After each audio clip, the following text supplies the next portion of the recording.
একটি সম্ভ্রান্ত ফ্যামিলির সন্তান। আমার ফ্যামিলিতেই ৩ জন আমার আব্বু, ভাবি, দুলাভাই আছেন। তারা প্রাইমারি লেভেলে বা হাই স্কুল লেভেলে শিক্ষকতা করেন, বা আমার চাচাও হাই স্কুলে শিক্ষকতা করেন।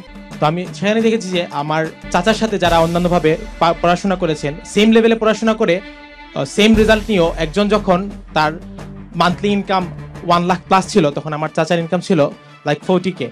এখন আমাদের দেখা যাচ্ছে যে আমাদের শুধু যে টাকা এমন না, আমাদের সম্মানের দিক দিয়ে আমরা অনেক সময় জিনিসটাকে তারতম্য করে ফেলি।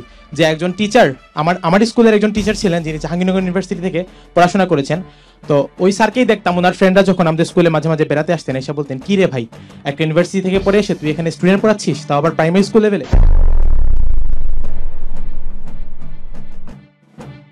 আমাদের দেখা যাচ্ছে যে সম্মানের জায়গাটাও এখানে নাই।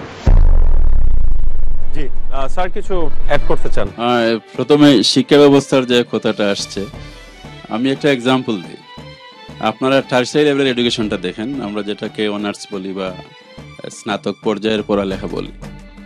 আমাদের দেশে হাজার হাজার গ্র্যাজুয়েট আছে যারা পুরো অনার্স মেয়াদেই 4 বছর তাদের প্রতিষ্ঠানে যাওয়া লাগে না, তাদের কলেজে যাওয়া লাগে না, ক্লাস করা লাগে না, এবং ওই কলেজকে দেখাও লাগে না, কারণ তাদের পরীক্ষার কেন্দ্র হয় অন্য কলেজে।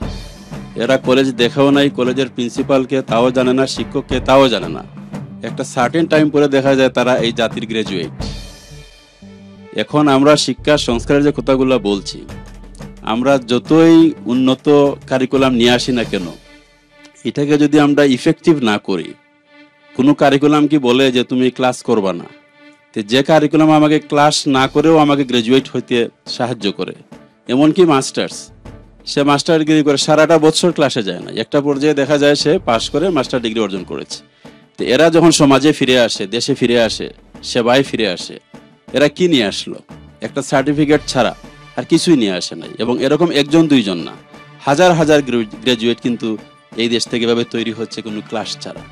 তাহলে এই বিষয়টাকে আমরা অ্যাড্রেস করতে পারি না।